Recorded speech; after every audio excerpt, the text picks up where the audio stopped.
اور دوسرا خیال آ جانا، یہ وسوسے کا دل میں آ جانا، یہ بے یقینی ہے۔ اور قرآن کا اختتام بھی الذی یوسوس فی صدور الناس پہ ہوتا ہے، من الجنۃ والناس۔ قرآن یقین کی دولت سے اپنی ابتدا کرتا ہے اور بے یقینی کی نفی پہ جا کے قرآن اپنی انتہا کرتا ہے، اور یہ اس کائنات کے اندر اللہ تعالیٰ کی طرف سے مخلوقات کے لیے سب سے بڑی دولت ہے۔ ولیوں کی توجہ یقین کے سوا کچھ نہیں ہوتی۔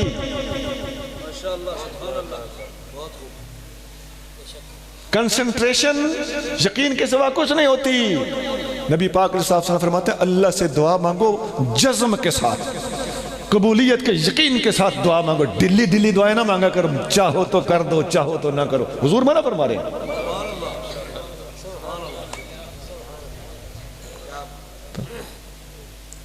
یہ اسلام کی نفسیاتی خیرات ہے جو نبی کریم صلی اللہ علیہ وسلم اس حدیث میں ارشاد فرمائی کہ لمبے وقت میں مزدوری تھوڑی اور تھوڑے وقت میں مزدوری زیادہ، جسے چاہے دے تجھے کیا۔ اللہ تعالیٰ کی تقسیم کے اوپر راضی رہ جانے والا بندہ ہی اللہ کا ولی ہوتا ہے۔ انسان سب سے زیادہ ذلیل اس وجہ سے ہو رہا ہوتا ہے کہ اسے اللہ کے فیصلوں پر اعتراض ہوتا ہے۔ اسی لیے سر پٹکنا، چیخ چہاڑا مچانا، لڑائی کرنا، جنگ کرنا، تیری تیری میری میری کرنا، یہ ساری کی ساری چیزیں اس وقت ختم ہو جاتی ہیں جب بندہ اللہ کی رضا پہ راضی ہو جاتا ہے۔ حضور غوث پاک فرماتے ہیں ارد بدون، فتول غیب میں دو جملے ہیں، خدا دو لفظ ہیں، ارد بدون، تھوڑے پہ راضی ہو جاتا ہے۔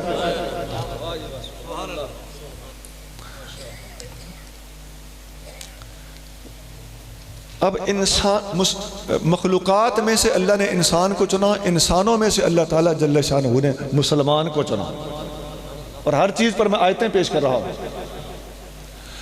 اور مسلمان میں سے اللہ اس کے رسول نے اہل سنت کو چنا۔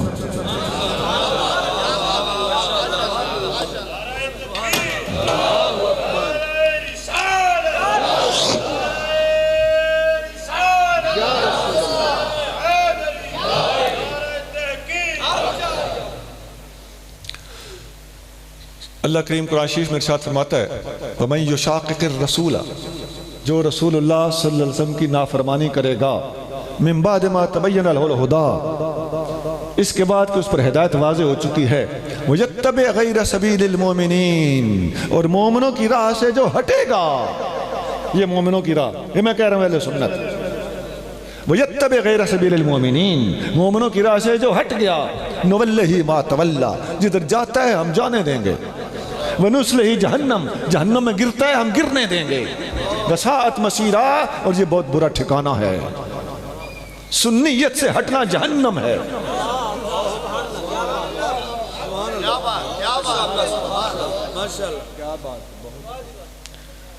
یہ قرآن ہے، اس کے ساتھ وہ حدیث بھی لگا لیجئے۔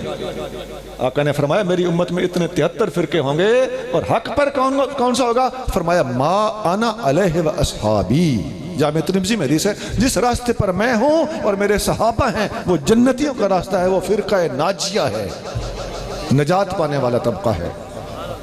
ما انا علیہ، جس پر میں ہوں، سنت، و اصحابی، جس پر میرے صحابہ ہیں، جماعت۔ یہ اہل سنت و جماعت کا نام باقاعدہ اس حدیث سے ماخوذ ہے، صاف نظر آتا ہے، ابھرتا ہوا نظر آتا ہے۔ اور جس طرح میں نے پچھلے سارے سٹیپس بتائے ہیں آپ کو، وہاں بھی اشتباہ لوگ دیتے ہیں کہ نہیں دیتے؟ چکر بازی، تو اہل سنت کے حوالے سے بھی فریب کاریاں اور چکر بازیاں لوگ دیتے ہیں۔ اہل سنت و جماعت، اس کا مطلب ہے کہ جماعت کو چھوڑنے والا سنیوں سے نکل جاتا ہے، اور سنت اور جماعت کا کاربند رہنے والا صحیح معنی میں سنی ہوتا ہے۔ سنیت کا لیبل لگا لینے سے سنی نہیں بنتا۔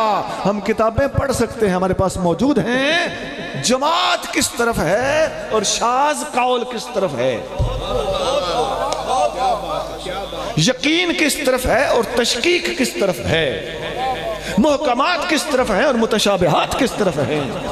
حضور کریم صلی اللہ علیہ وسلم کی امت کو تشکیک میں مبتلا کرنے کی سازشیں کرنے والوں کو اس بات پہ غور کرنا پڑے گا کہ ایک آدھ قول ہر موضوع پہ مل جاتا ہے۔ ایک آدھ بکواس یزید کے حق میں لوگوں نے کی ہوئی یا کہ نہیں کی ہوئی؟ ایک آدھ بکواس نبی کریم صلی اللہ علیہ وسلم کی امت کے ہر ولی کے خلاف آپ کو مل جائے گی۔ ایسا ہے کہ نہیں ہے؟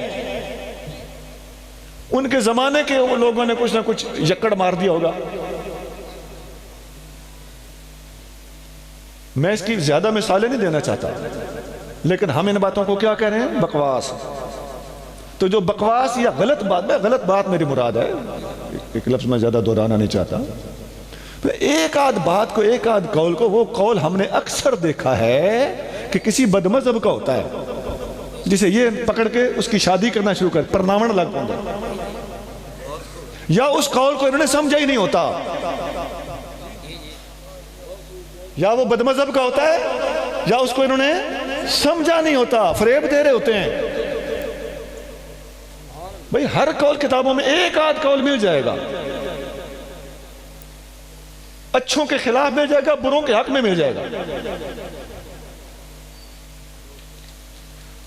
تو یہ لوگ وہ ہیں جو ایک آدھ قول لے کر امت کے اندر تباہی مچانا چاہتے ہیں۔ یہ وہی دشمن انسانیت ہیں جو حیوان بننے کی بجائے انسان بنتے ہیں، لیکن انسان سے بڑھ کر مسلمان نہیں بننا چاہتے۔ اسی طرح یہ لوگ بھی اسی تشکیک کا شکار ہیں کہ یہ اہل سنت کا لبادہ اوڑھ کر ایک آدھ قول کو ترجیح دینا چاہتے ہیں۔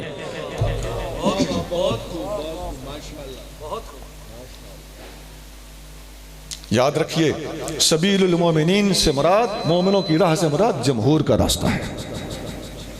ایک آدھ قول مل جاتا ہے۔ جی یہ ایک عالم تو مرزا قادیانی کہتا ہے کہ حیات مسیح کے مسئلے پر امام احمد بن حنبل اس اجماع میں ثابت شامل نہیں ہے، تو پھر اجماع کیسے ہوا؟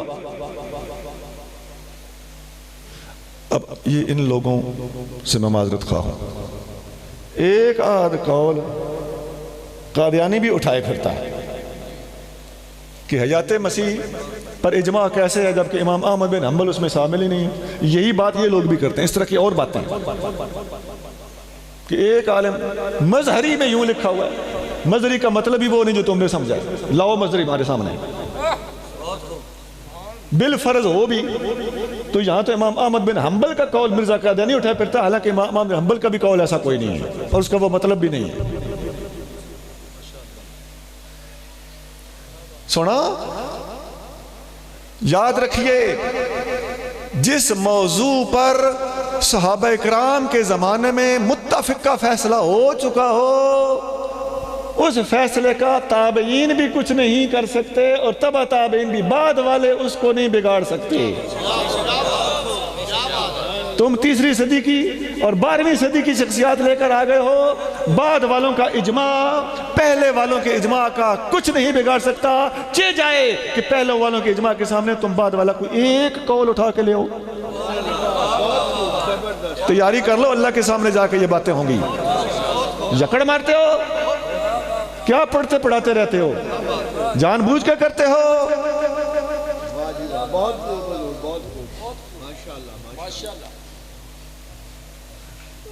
وہ ایک عصر حاضر میں تھوڑا سا عرصہ پہلے کسی نے یہ خرافات کہہ دی کہ صدیق اکبر خدا نخواستہ سیاسی خلیفہ تھے۔ تو یہ تم اب کہہ رہے ہو، صحابہ اکرام نے تو یہ کہا تھا۔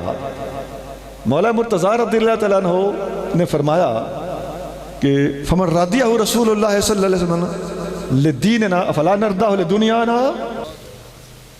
تو سیدنا علی المرتضی رضی اللہ تعالیٰ عنہ ارشاد فرماتے ہیں کہ میرے ہوتے ہوئے نبی کریم صلی اللہ علیہ وآلہ وسلم نے ابو بکر صدیق کو مصلی پہ کھڑا کیا تھا، اور جسے رسول اللہ صلی اللہ علیہ وآلہ وسلم نے ہمارا دین کا امام بنایا ہے، ہم اسے اپنا دنیا کا امام کیوں نہ بنائیں۔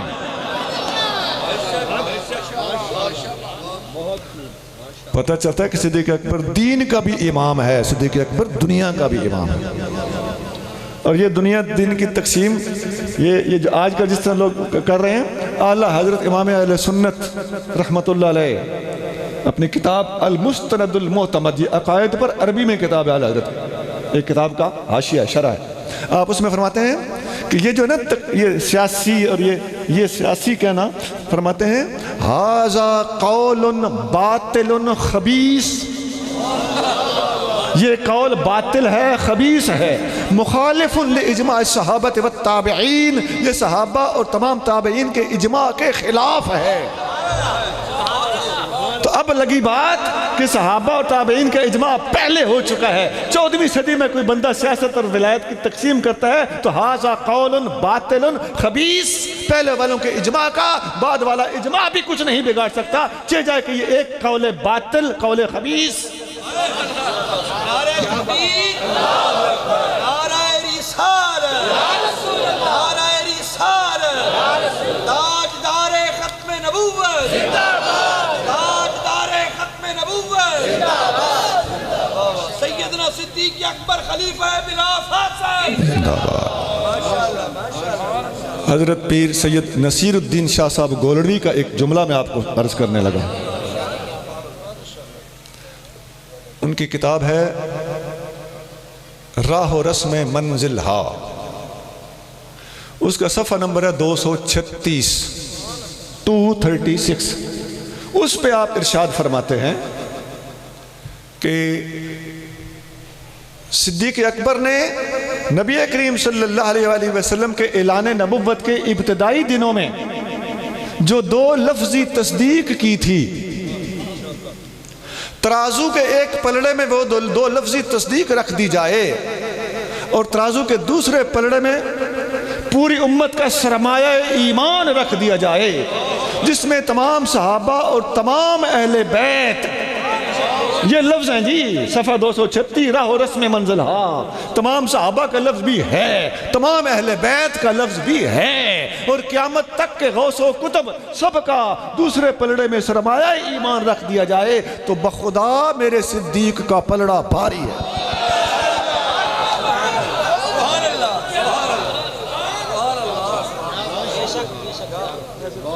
یہ ہے سنیت۔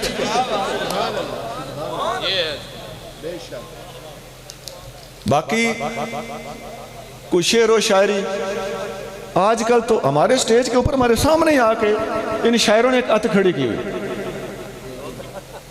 ابھی اس سٹیج پر بھی میں اندر سن رہا تھا، شعر و شاعری ایسی ہو رہی تھی جو تھوڑی سی احتیاط کے قابل تھی،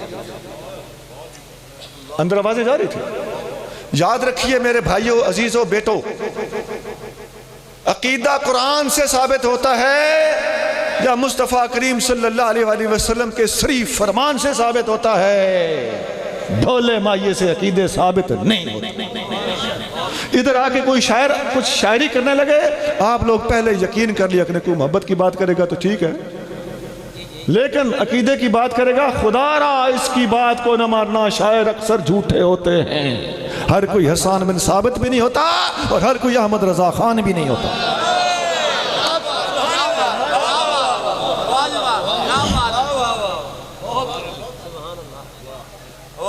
آج آپ دل میں حلف اٹھا کے جائیں کہ ادھر کھلو کے شعر و شاعری کرنے والے کو آپ نے سچا نہیں ماننا، قرآن سچا ہے، حدیث سچی ہے، اجماع سچا ہے، جمہور سچے ہیں، اور ان کے مقابلے پہ شاعر آئے گا تو وہ شاعر جھوٹا ہے، جھوٹا ہے، جھوٹا ہے۔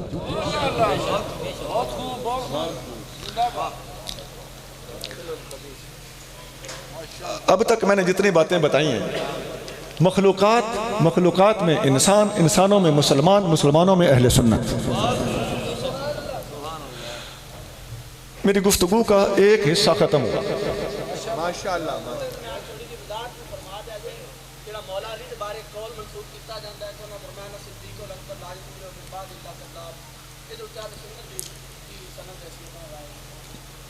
سند بھی رولا ہے، ایک پہلی تو سند دے گل ہونی چاہیے۔ نمبر 2، اس دے متن دے اندر بعدی دا لفظ ہے، میرے تو پیچھے پیچھے صدیق اکبر بعدی چ نہیں آندے، قبلی چ آندے نے، سوکھا جا علاج، سوکھا جا علاج۔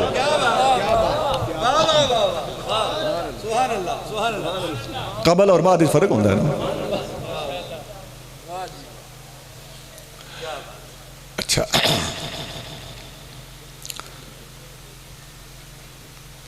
دوسری گزارش ہے، آج دستار بندی ہے ہماری، بچے پڑھ کے پاس آؤٹ ہو رہے ہیں، تو اسلام کی تعلیمات کا سب سے پہلا اور بنیادی ماخذ نبی پاک علیہ السلام کا دیا ہوا قرآن ہے. اس قرآن کو پڑھنے کے لیے 4 طریقے ہیں. ایک ہے ناظرہ، ایک ہے حفظ، ایک ہے اس کا ترجمہ تفسیر، چوتھا ہے اس پر عمل. وہ پہلے بھی 4 ہی سٹیپ تھے نا، مخلوقات کے حوالے سے، اور مخلوقات سے چلتے چلتی بات سنیت پر پہنچی تھی.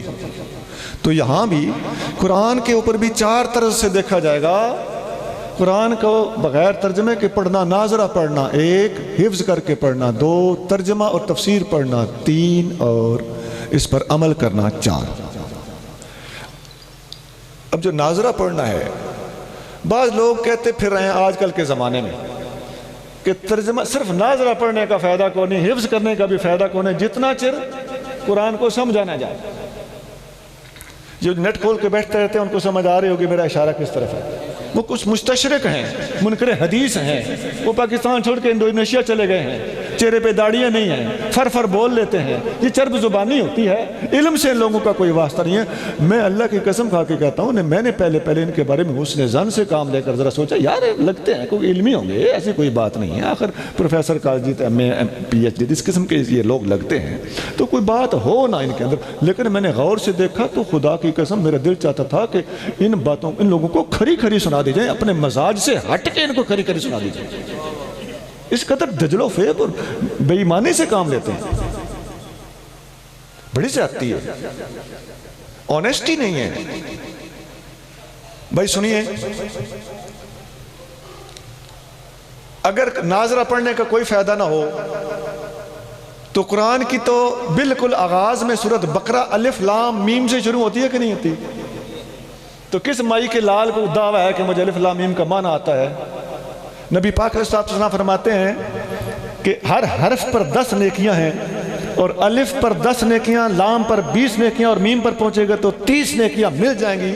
اگر ناظرہ پڑھنا بے فائدہ ہوتا تو الف لام میم کا معنی تو پتہ نہیں، یا اللہ کو پتہ ہے یا اللہ کے رسول کو پتہ ہے، یا ایک قول کے مطابق الراسخون فی العلم کو اللہ نے عطا کیا ہوا ہو، تو تیرے میرے جیسے بندے تو اس کا معنی جانتے ہی نہیں ہیں. لیکن ہم بھی الف لام میم پڑھتے ہیں تو 30 نیکیاں ملتی ہیں. تو پھر مان جاؤ کہ قرآن کو سمجھے بغیر بھی اللہ تعالیٰ اجر دیتا ہے. دوسری بات، حدیث شریف بخاری وغیرہ میں ہے، حبیب کریم صلی اللہ علیہ وسلم نے ارشاد فرمایا کہ قل هو اللہ احد 10 سپاروں کے برابر ثواب دیتی ہے، اور 3 دفعہ پڑھنے سے قرآن پورے کا ثواب ملتا ہے. اگر ایک دفعہ قل هو اللہ شریف پڑھنے سے تم نے 10 سپارے سمجھ لیے ہیں، اس کا مطلب ہے کہ لفظوں کے اندر اپنا وزن بھی موجود ہے. اللہ کے کلام کے اندر یہ کلاموں کا بادشاہ ہے، بادشاہ کا کلام کلاموں کا بادشاہ ہے. تو یہ بادشاہوں کے کلام یہ تو سمجھنے بغیر کام نہیں چلتا، لیکن اللہ تعالیٰ کا کلام سمجھے بغیر بھی اجر ملتا ہے. ایک اور آیت میں اللہ کریم ارشاد فرماتا لا یمسہ الا المطہرون، قرآن کو صرف وہ ہاتھ لگائیں جو پاک ہوں. اب قرآن کو اگر سمجھے بغیر اس کا کوئی فائدہ نہ تھا تو پھر لفظوں کو ہاتھ لگانے سے قرآن کی بے ادبی کیوں ہو جاتی ہے؟ پتہ چلتا ہے لفظوں کے اپنے اندر بھی وہ برکت وہ موجود ہے کہ جس کا ادب ہر مسلمان پر لازم ہے. یہ تو نہیں فرمایا کہ جو قرآن کو سمجھتا ہے وہ قرآن کو ہاتھ نہ لگائے، سمجھتا ہے تب بھی ہاتھ نہ لگائے، اور نہیں سمجھتا تب بھی بے وضو ہاتھ نہ لگائے. ہاں یہ ضرور ہے کہ ناظرہ سے بہتر حفظ ہے. یاد رکھیے قرآن کو حفظ کرنا فرض کفایہ ہے. پوری امت پر فرض کفایہ، کوئی بھی یاد نہیں کرے گا پوری امت گناہگار ہوگی۔ کیوں؟ قرآن کی حفاظت کا سب سے پہلا اور بنیادی ذریعہ حفظ ہی ہے۔ نبی پاک علیہ الصلوۃ والسلام کے سینے میں قرآن اتارا گیا، کتاب پر نہیں اتارا گیا، کاغذوں پر نہیں اتارا گیا، یہ تو بعد میں محفوظ کر لیا گیا۔ اس وقت وہ ہماری ضرورت بن چکی ہے، وہ درست ہے، یہ نسخے پر حق ہیں جو آج ہمارے پاس ہیں، لیکن میں بات کر رہا ہوں کہ اس کی بیس، اس کا اوریجنل بیسک انیشیل، اس کی محافظ گاہ، حفاظت گاہ کون سی ہے؟ وہ نبی پاک صلی اللہ علیہ وسلم کا سینہ ہے۔ انہو نزلہ علی قلبک، محبوب قرآن ہم نے آپ کے سینے پہ نازل کیا ہے، آپ کے دل پہ نازل کیا ہے۔ تو قرآن کی پہلی حفاظت گاہ قلب مصطفیٰ ہے، اور نبی پاک صلی اللہ علیہ وسلم نے آگے قلوب میں ہی اس قرآن کو منتقل کیا ہے۔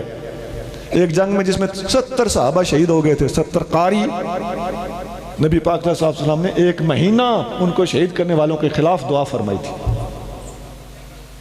وہ قاری ہی تھے، اور جنگ یمامہ میں صدیق اکبر کے ساتھ وہ جو صحابہ شہید ہوئے تھے، اور ان کے شہید ہونے کے بعد فاروق اعظم نے عرض کیا تھا صدیق اکبر کو کہ اس قرآن کو ایک نسخے میں مرتب کریں، کیونکہ قاری شہید ہو رہے ہیں۔ اس کا مطلب ہے نسخے میں منتقل ہونے سے پہلے نبی کریم رؤوف الرحیم صلی اللہ علیہ وسلم کے زمانے میں بھی وہ الگ الگ پارچوں پہ لکھا گیا تھا، لیکن باقاعدہ ترتیبی شکل میں آنے سے پہلے قرآن کی حفاظت کا سب سے بڑا ذریعہ صحابہ کرام کے سینے تھے۔ اور یاد رکھیے، دنیا کے انقلابات کا کچھ پتہ نہیں، قیامت سے پہلے عین ممکن ہے اب یہ کرونا اتنا بڑھ جائے کہ دنیا کی مخلوق اس قدر غرق ہو جائے، عین ممکن ہے۔ اللہ تعالیٰ حفاظت فرمائے سب کی۔ تو کیا جب پوری دنیا میں کوئی ایسی یا اس کے علاوہ کوئی اور وبا، کوئی بیماری، کوئی زلزلہ، کوئی طوفان، کوئی سیلاب،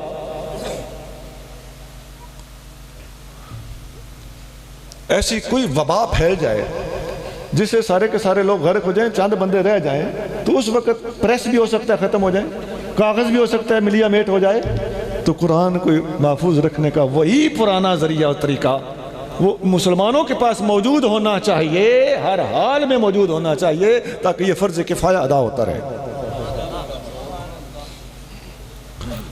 اور وہ جو آپ علماء سے سنتے رہتے ہیں کہ حافظ کے ماں باپ کو تاج پہنایا جائے گا، اس کو کہا جائے گا پڑھتا جا اور چڑھتا جا، اور وہ کئی پشتیں بخشوا لے گا، اشارے ہو گئے نا ساری حدیثوں کے، سب درست ہے۔ پتہ چلتا ہے قرآن کو حفظ کرنے کے بھی بڑے فائدے ہیں، ناظرہ سے زیادہ ثواب اس کو ملے گا جو قرآن کو حفظ کرتا ہے۔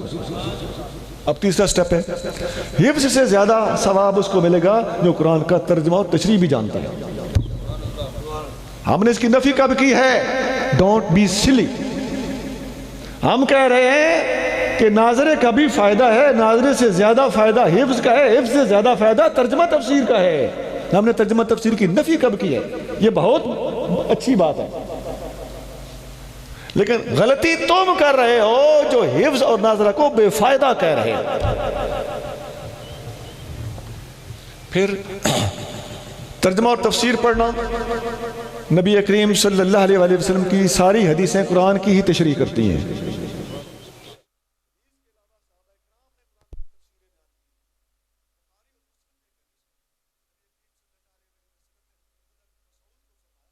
تم قرآن سناؤ، اقرا، عرض کیا اقرا انزل علیک، یا رسول اللہ آپ پر نازل ہوا اور میں پڑھوں؟ ادب کی وجہ سے جھجک گئے۔ فرمایا اشتہی ان اسمع من غیری، میرا دل چاہتا ہے کوئی اور پڑھے اور میں سنوں۔ یہ بخاری اور مسلم حدیث ہے۔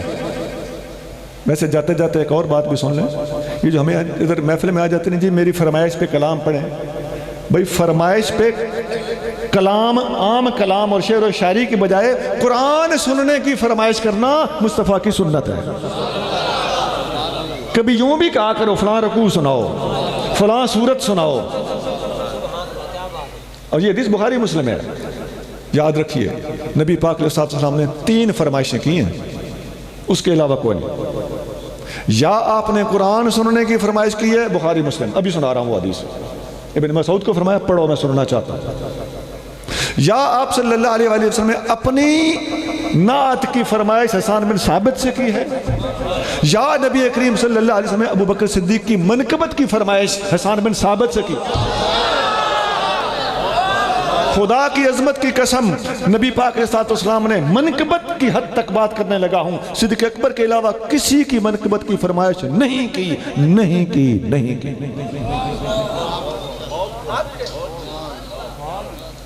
اعلیٰ حضرت نے مطلع القمرین میں یہ بات لکھی ہے کہ حضور نے کسی کی فرمائش نہیں کی صدیق اکبر کے سوا۔ تو یہاں حضور صلی اللہ علیہ وسلم نے عبداللہ بن مسعود کو فرمایا کہ اے ابن مسعود قرآن پڑھ، میرا دل چاہتا ہے کہ کوئی اور پڑھے اور میں سنوں۔ ایک حدیث میں اس طرح بھی ہے، ایک اور صحابی کو حضور نے فرمایا تو بیٹھ، میں پڑھوں گا تم سننا۔ حضرت ابی بن کعب، یہ حدیث بھی بخاری مسلم ہے۔ سننا، قرآن سننے کی فرمائش اور قرآن سنانے کی فرمائش دونوں سنت مصطفیٰ ہے، لیکن دونوں کا تعلق قرآن سے ہے۔ مستدرک میں یہ آگے حدیث اور صحیح سند کے ساتھ مفصل موجود ہے، اس کے اندر زیادت موجود ہے۔ نبی کریم صلی اللہ علیہ وسلم کو جب انہوں نے قرآن سنایا تو حضور صلی اللہ علیہ وسلم کی آنکھوں سے آنسو جاری تھے، وَعَيْنَاهُ تَذْرِفَانِ، آنکھوں سے آنسو جاری تھے۔ پتہ چلتا ہے قرآن سن کر رونا بھی مصطفیٰ کی سنت ہے۔ تو فرمایا بس چکر، انہوں نے بس کر دیا۔ فرمایا اب جو تم نے پڑھا ہے اس کی تفسیر بیان کرو۔ ابن مسعود کو فرمایا، ابن مسعود نے اس کی تفسیر بیان کی۔ نبی پاک علیہ السلام نے فرمایا عبداللہ بن مسعود قرآن کی جو تفسیر میری امت کو بتائے میں محمد اس پہ راضی ہوں۔ سنا علم کے میدان میں مختلف صحابہ کے مختلف کمالات اور نبی پاک علیہ السلام کی طرف سے دیے گئے اعزازات کو یاد رکھو۔ علم کس کس صحابی کے پاس کتنا ہے، بہت سے لوگ اس بارے میں کنفیوزڈ ہیں اور کچھ باتیں بتاتے ہیں اور کچھ نہیں بتاتے۔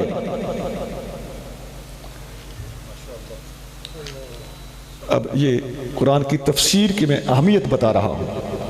حدیث شریف میں آتا ہے، جامع ترمذی میں حدیث ہے کہ قرآن شریف کے عجائب لا ینقضی عجائبہ، قرآن شریف میں سے عجیب اور بڑے بڑے نکتے لوگ نکالتے رہیں گے، نکتے ختم نہیں ہوں گے۔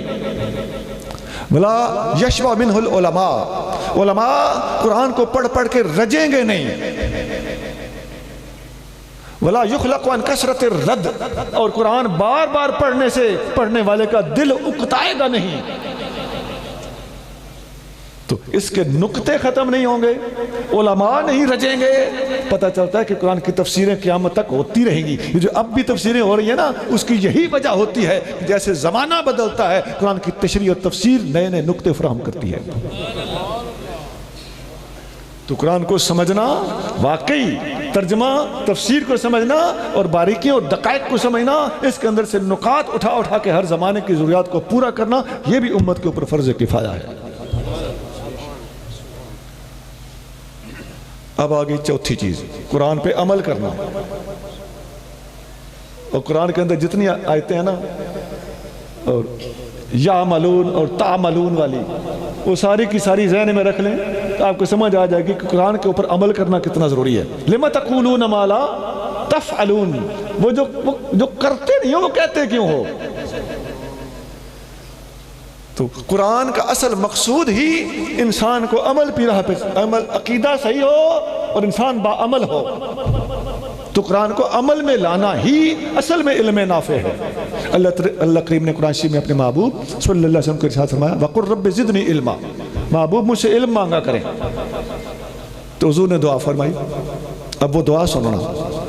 اللہ نے حکم دیا ہے رب زدنی علما کہو، حضور کہنے لگے ہیں، آپ سنیے، اسی طرح نہیں کہہ دیا، فرمایا اللہ منفعنی بما علمتنی وعلمنی ما ینفعنی وزدنی علما۔ اس حدیث کا مطلب یہ مشکات میں موجود ہے۔ اس کا مطلب ہے اے اللہ جو علم تو نے مجھے دیا ہے اس سے مجھے نفع پہنچا، مجھے نفع والا علم دے اور میرے علم میں اضافہ فرما۔ اب اضافہ فرما، نفع ہو تو اضافہ فرما۔ ایک اور حدیث میں آتا ہے نعوذ باللہ من علم لا ینفع، ہم اللہ کی پناہ میں آتے ہیں ایسے علم سے جو نفع نہ دیتا ہو، علم نافع۔ یہ حضور کریم صلی اللہ علیہ وسلم اپنی امت سے اپنے رب سے مانگا ہے اور اپنی امت کو یہی علم مانگنے کا سبق دیا ہے۔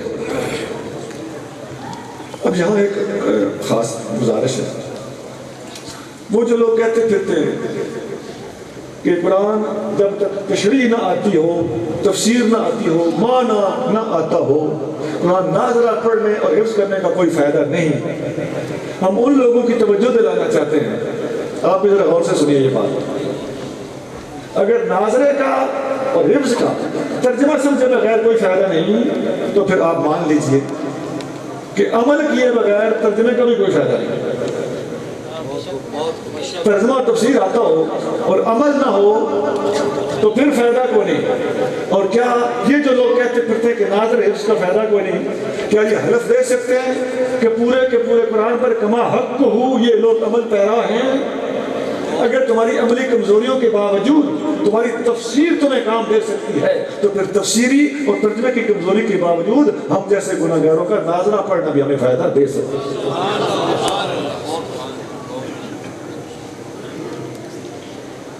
میں نے ٹوٹل 2 باتیں آپ کی خدمت میں رکھی ہیں۔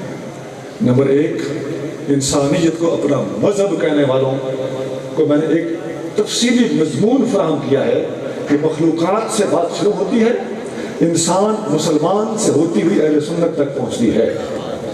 دوسرا پوائنٹ کہ قرآن ہمارے علم کا مرکز، مبدا اور بنیاد ہے۔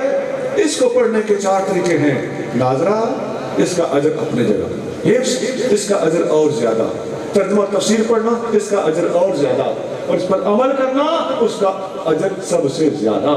اور ہر سٹیپ پر اجر اور ثواب سے کوئی چیز خالی نہیں ہے۔ اور نچلے سٹیپ کو کنڈم کرنے والے، غلط کہنے والے 4تھے سٹیپ پہ جا کر خود بھی کنڈم ہو جائیں گے۔ اللہ تعالیٰ اس جامعے کو ترقی عطا فرمائے۔